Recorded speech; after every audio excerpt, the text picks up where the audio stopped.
Welcome to Beer Untapped with Perry Miller, the podcast. I'm joined by Seth. Hey, welcome, guys. Thanks for finding us on the internet. Now, these shows originally aired on Brookings Radio, but now they're all here for your enjoyment. I hope you like it. There you go. Sit back, enjoy the show, relax. Let us know if you want to see anything on future shows. As we said, this comes out live in the Brookings area, but enjoy this archive episode. Beer Untapped with Perry Miller. Welcome to Beer Untapped with Perry Miller. This week, independent beer, and in part two, the fourth annual Beer and Bacon Festival in Hendricks. Now, you may have noticed a small upside-down beer bottle on the label of your favorite brew recently with the words Certified Independent Craft. This is the latest effort of the Brewers Association to differentiate between smaller, independently owned brewers and the corporate giants of the beer world.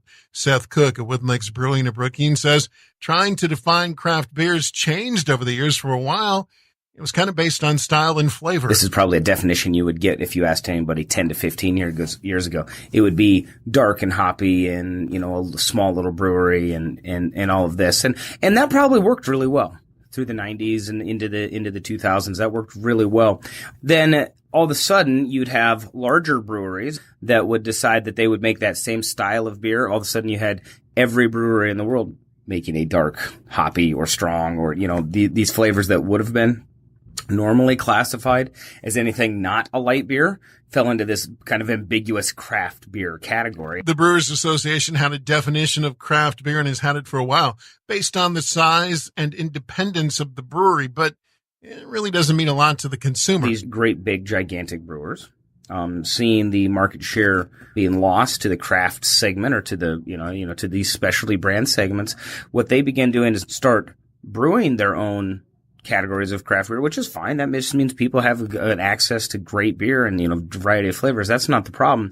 But it would become confusing to customers on what was a local independent, what was made in their region, what was, something that is a small brewery. The giants also began buying up smaller craft breweries, formerly independent brewers like Goose Island, Lagunitas, Elysian, Widmer's, and many others are now partly or wholly owned by the giants. And I think this independent label is part of the answer. It's just a way for people to understand that the beer that they're drinking is brewed by a company that is not owned by other large companies.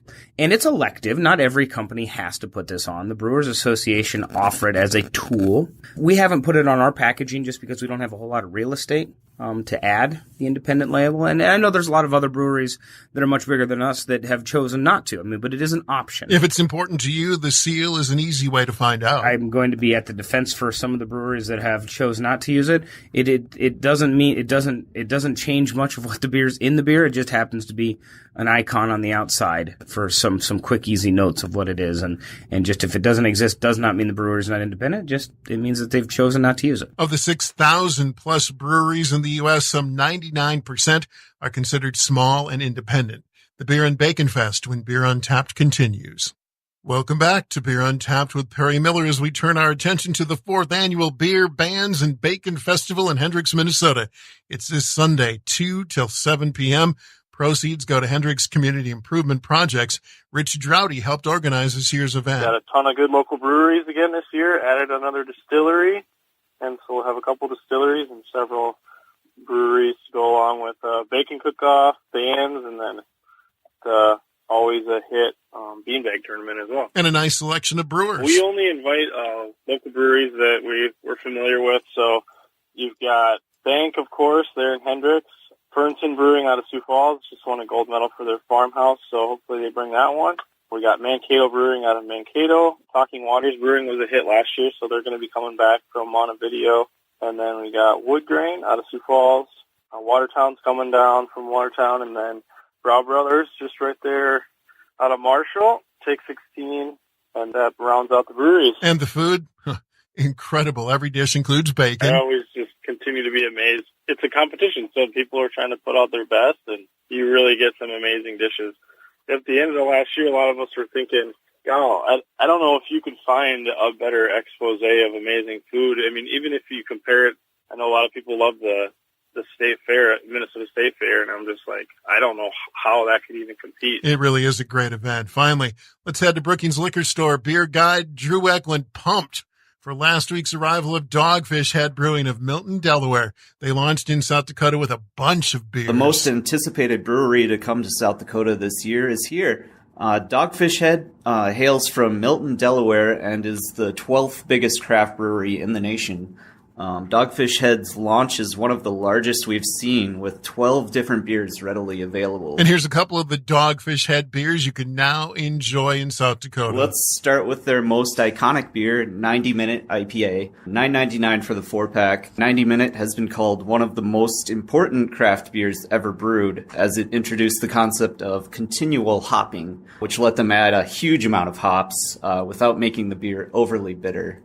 If you're new to Dogfish Head and love IPAs, I'd start here. Or with the sequel, 60 Minute IPA. 60 Minute uses the same continual hopping process as 90 Minute, but is brewed with more than 60 hop additions to create a well-balanced, kind of a session style, bursting with citrus and tropical fruit, with some grassy and pine notes as well. That's it for this week's show. We'll see you at the Beer and Bacon Festival. Until next time.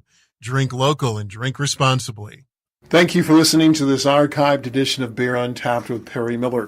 Feel free to listen to other episodes, and if there's anything you'd like us to talk about on a future show, please let us know. Thanks again.